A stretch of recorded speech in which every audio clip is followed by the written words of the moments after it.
Hi everyone, welcome to sizzling coffee. तो आज हम बात करेंगे टीवी के एक मशहूर कपल जो काफ़ी टाइम पहले जो था पवित्र रिश्ता से जो फेमस हुए थे, ठीक है। और लोगों का बहुत प्यार भी उनको मिला था, बहुत ज़्यादा।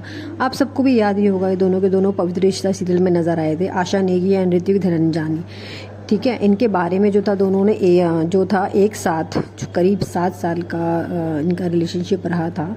और इनका जो रिलेशन चला था वो करीब मतलब ये लिव इन में भी रहे थे।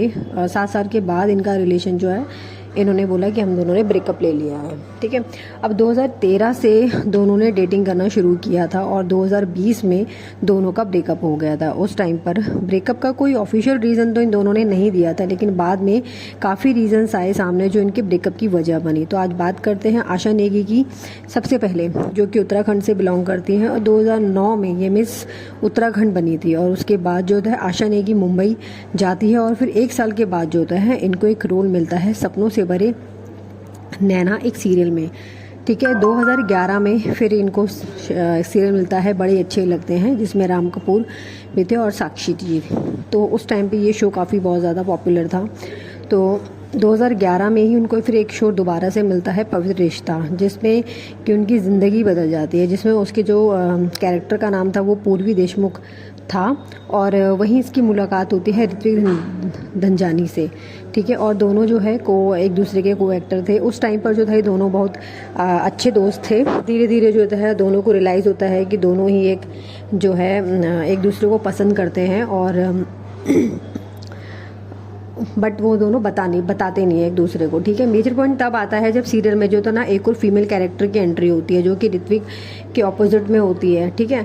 तो वो ऋत्विक को पसंद करती है। तो ये तब से उसको जो था थोड़ा सा जलन फील होने लग गई, ठीक है। ईशा को फील होता है, जेलेसी फील होती है, तो या फिर कहेंगे उसको फील हुआ और यही फिर उसने उसको जो था बता दिया था ऋत्विक को कि वो उनको जो है पसंद करती है। सेम ऋत्विक भी यही चीज़ें फील करता था। तो बाद में 2013 में जो था दोनों के रिलेशनशिप में दोनों है रिलेशनशिप में आ जाते हैं। उसके बाद ये दोनों जो है नजबुलिए भी करते हैं और उसके बाद जिसके वो नहीं पता उनको भी ये पता चल जाता है कि ये दोनों जो है रिलेशनशिप में हैं और एक दूसरे को डेट कर रहे हैं।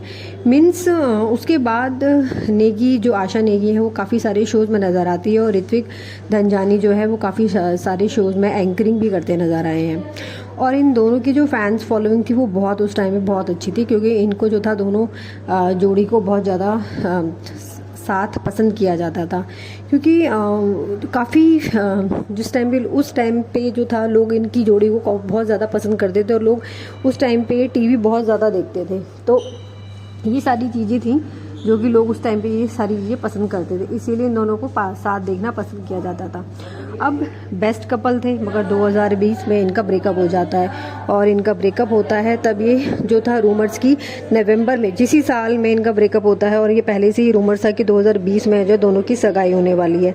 बट ब्रेकअप की खबर सुनते ही सब लोगों को एकदम झटका लग जाता है, जबकि ये दोनों जो था लिव इन में रह रहे थे। और इनके ये भी कहना था कि फिर इनका एक उसमें बयान आया था कि we want different things in life. मतलब ये उनको पहले नहीं पता था कि उन दोनों को अलग अलग चीज़ें चाहिए। उस चीज़ को लेके मतलब 7 साल लगा दिए उन्होंने इस चीज़ को करने में। और तब उनको 7 साल के बाद ये चीज़ें समझ में आई कि उनको अलग अलग चीज़ें पसंद हैं। अच्छा हाँ, ब्रेकअप ऑफिशियल होने से 1 महीने पहले था ये दोनों अलग रह रहे थे। तो रूमर्स तो पहले से ही आ रहे थे, बट इन्होंने जो था एक्सेप्ट नहीं किया था, ना ही ऑफिशियली अनाउंसमेंट इन्होंने करी थी। करीब 5 साल हो चुके हैं, लेकिन दोनों को अभी तक कोई भी नहीं मिला है, ठीक है। लेकिन आशा नेगी का नाम भी किसी को के साथ जोड़ा गया है और ऋत्विक का इनका जो नाम है सुरभि ज्योति क्रिस्टल डिसूजा के साथ भी जोड़ा गया। और ऐसा लग रहा था रूमर से कि दोनों जो है एक दूसरे को डेट कर रहे हैं। बट जब ऋत्विक ने इसमें बोला था कि लगता है वो नज़र वगैरह पे बिलीव करते हैं, इसलिए वो अपने जो रिलेशंस हैं वो अपने पर्सनली रखते हैं, वो ऑफिशियल कुछ भी ऐसा बताते नहीं हैं। और उनको भी यही लगता है कि उन दोनों के रिश्ते पे भी ऋत्विक एंड जो पूर्वी है, यानी कि जो उनकी को स्टार आशा नेगी थी, उसमें भी उनके रिश्ते को जो नज़र लगी थी। इसलिए वो पर्सनल रिलेशन अब किसी के साथ भी बताते नहीं है, अपना पर्सनली रखते हैं ना। और अब जो आशा नेगी की एज है वो 35 हो चुकी है और ऋत्विक की 36। बट इन दोनों को अभी तक कोई भी उनके पार्टनर नहीं मिले हैं। लेकिन ऋत्विक ने है जो ब्रेकअप के बाद था ना 2 साल के बाद कहा था कि वो ब्रेकअप से रिग्रेट नहीं करते हैं। और ऐसा आशा नेगी ने बताया था कि जब ब्रेकअप हुआ था तो काफ़ी लोगों ने उन्हें बुरा भला बोला था और ये कहा था कि वो आशा नेगी की वजह से जो है ब्रेकअप हुआ है, क्योंकि वो ज़्यादा एम्बिशियस है। क्योंकि उसको उस टाइम पे एक मूवी ऑफर हुई थी अनुराग ठीक है, डायरेक्टर अनुराग की। तो ये भी रीज़न एक बताया जाता है, ठीक है। उस मूवी का नाम था लूडो। तो लोगों ने कहा था कि कहाँ पे ये तू जो है अब तो फिल्म एक्टर बन चुकी है और अब तू कहाँ क्यों उसको ऋत्विक को डेट कर रही है। इस तरह की बात थी कि इन दोनों के बीच में इस चीज़ को लेकर के भी लड़ाई हुई थी और ये भी एक रीज़न हो सकता है उस चीज़ को लेकर के। तो कोई कुछ कहता है, कोई कहता है एम्बिशियस थी उस टाइम पर, आशा को शादी करने का राइट डिसीज़न नहीं लगा था जिसकी वजह से दोनों में लड़ाई हो रही थी।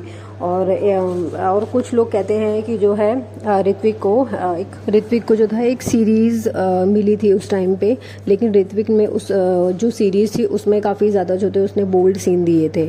तो इस वजह से भी इन दोनों के जो है लड़ाई की ये वजह बताया जाता है कि 2018 में ये सीरीज़ इनकी जो थी आई थी, काफ़ी सारे बोल्ड सीन थे इसमें जिसकी वजह से दोनों में काफ़ी ज़्यादा लड़ाई भी हो गई थी। बट इस सीरीज़ की जो शूटिंग थी वो 2015 में हो चुकी थी।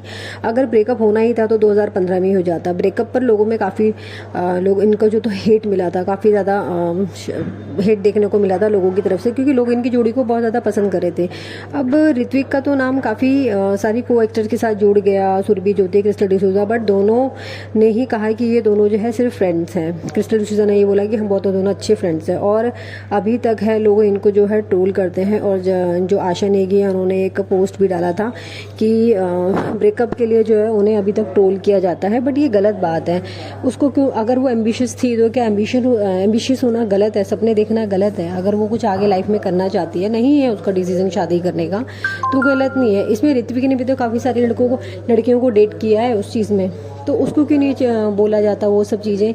सिर्फ आशा नेगी ही कोई क्यों बोली जाती है ये सारी चीज़ें कि वो एम्बिशियस थी इसलिए उसने ये सब चीज़ें करी क्योंकि उसको मूवी मिल गई थी? तो ये सब चीज़ें नहीं होनी चाहिए थी। क्या एक लड़की का एम्बिशियस होना गलत है क्या? आप दोनों को क्या लगता है इन दोनों का रिलेशनशिप जो है आशा नेगी को उस चीज़ के लिए ट्रोल करना क्या सही है? आप लोगों को ये वीडियो कैसा लगा प्लीज़ मुझे कमेंट्स करके बताइएगा। मिलते हैं नेक्स्ट ब्लॉग में, तब तक मिलते हैं। चैनल पे नए हैं तो प्लीज़ चैनल को सब्सक्राइब कीजिए और प्लीज़ मुझे कमेंट कीजिए आपको ये ब्लॉग कैसा लगा, आपको ये वीडियो कैसा लगा। Okay, thank you, tata, bye bye.